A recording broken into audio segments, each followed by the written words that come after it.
welcome back to my film and TV channel, and we have a seasonal film. If you go off the title, it's a bit like Die Hard as a Christmas film. If you think Die Hard's a Christmas film, then this is what this is being sold as well, and I've actually seen it being compared to Die Hard as far as Christmas entertainment is concerned.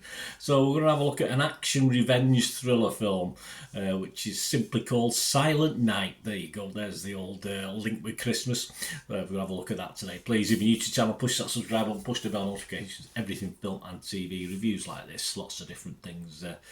Very eclectic mix of stuff, hopefully, information, blogs and previews, and there'll be a little quiz at Christmas as well, so keep tuned if you're interested in just a little bit of fun. If you're full up over Christmas dinner, you just want 15-20 minutes of just a bit of... I think the theme will be sort of what's on over Christmas on Freeview TV, so everyone's got access to it, and just to share a few little memories. So keep those buttons pressed, guys, for that. And of course, spread the word if you can. If you subscribe and spread the word, let other people know. I've got that little football channel as well on my team, Manchester City, so if you know anyone who's interested in that, give them a push my way. I'll be very grateful. And all thumbs ups and likes appreciated, guys. And if you respond to this or make a comment, I will do my best to answer it. If it requires an answer, if it just requires me to give you a thumbs up, I will do so. Right, let's get on with this film. Silent Night, action revenge thriller film directed by John Woo. There we go. It's already worth 6 points, isn't it? Mr. John Woo being in charge, and written by Robert Archer Lynn. Unfortunately, it starts to lose points fairly quickly as well. The film does not feature any dialogue. Well, it does. There is talking in it, but obviously not the main character, but there is bits and pieces of talking or shouting or background noise. And it stars Joel Kinnaman. If you like Joel, he's not really... I mean, it's a good role for him, but it doesn't do a lot for me, I'll be honest with you, as far as acting's concerned. So it's probably for the best he keeps his gob shut, I'm not too sure. Scott Mescudi, Harold Torres and Catalina Sandino Moreno.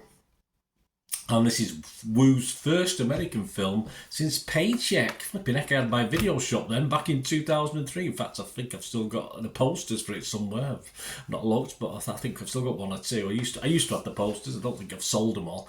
So that was back in 2003, of course.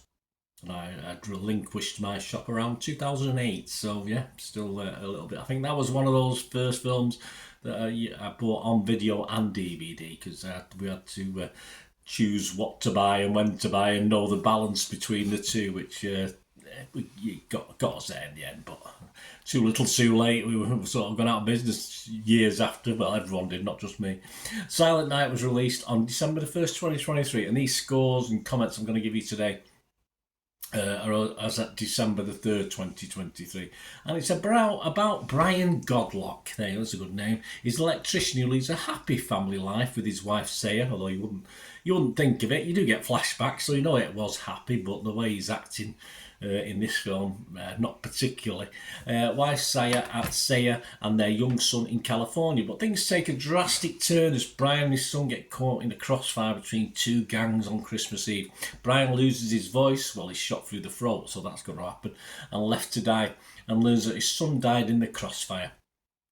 He sets out on a mission to exact revenge on the gangsters, and we all want him to exact that revenge, don't we? We all want him to come out of this pretty well. So not a totally unique storyline.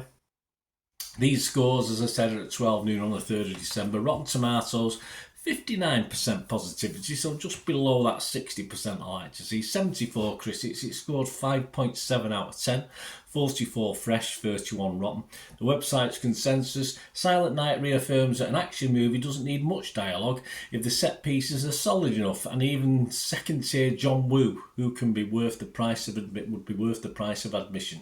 Okay, so they sort of liked it, not overly enthused.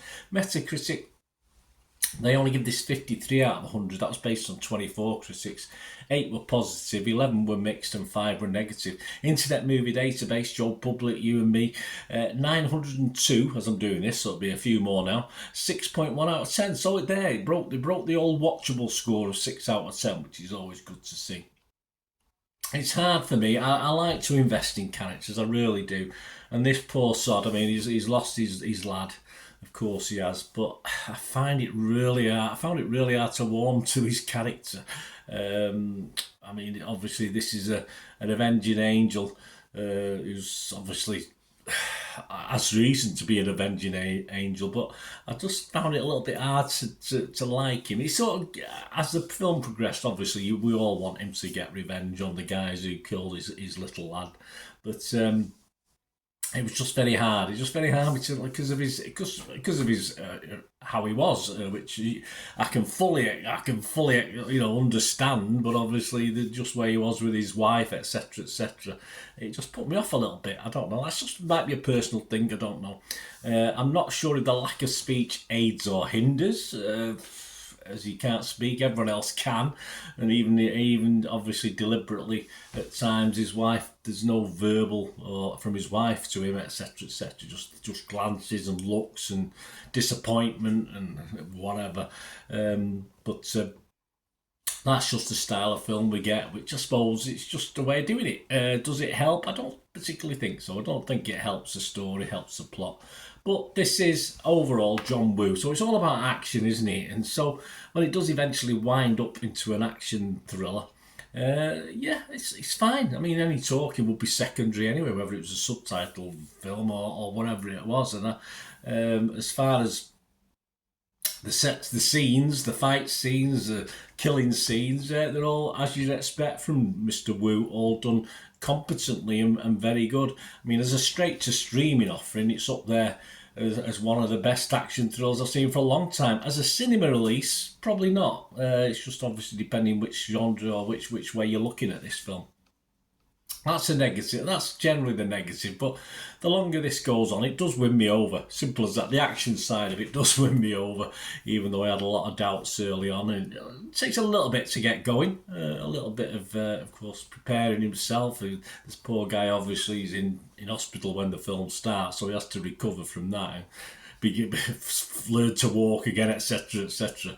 But it does sort of win me over. The Christmas link, of course, again, I've mentioned, and it has been mentioned, Die Hard. It's that sort of an action thriller for Christmas. But of course, it's not really necessary. This is purely a revenge action thriller. It could have been set at any time. It doesn't make a lot of difference, but obviously we get to see a lot of big giant baubles and a lot of mayhem at Christmas, which is it's the idea, and it sort of works on that thing. And there is a Christmassy ending, although a little bit poignant as well. So overall, as I said, I probably would have scored this 5.5 early doors, but overall, by the end, it wasn't a bad effort. Not one of the best of Wu's offerings. Of course it isn't. I don't think it is by a long way. But I'm going to have to be positive. If it was Rotten Tomatoes, if it was Metacritic, I'd have to be fresh. And as I said, that 5.5, by the time I'd watched the film, and enjoyed it, and the poignant ending, I'd give it a 6.5 out of 10. I'd gone totally mad, so there you go. It made up for that sort of a weaker start for me, as I say, without the talking and stuff like that, and the character I didn't, eventually, you've got to stick up for him, haven't you, no matter what sort of idiot or tosser he is to certain people around him after the event, but there it is. 6.5 out of 10. Let me know what you thought, guys. Let me know what score you'd give it. It'd be great to hear from you. Till we meet again, that's one thing, don't I? Please stay safe, everyone. Bye for now.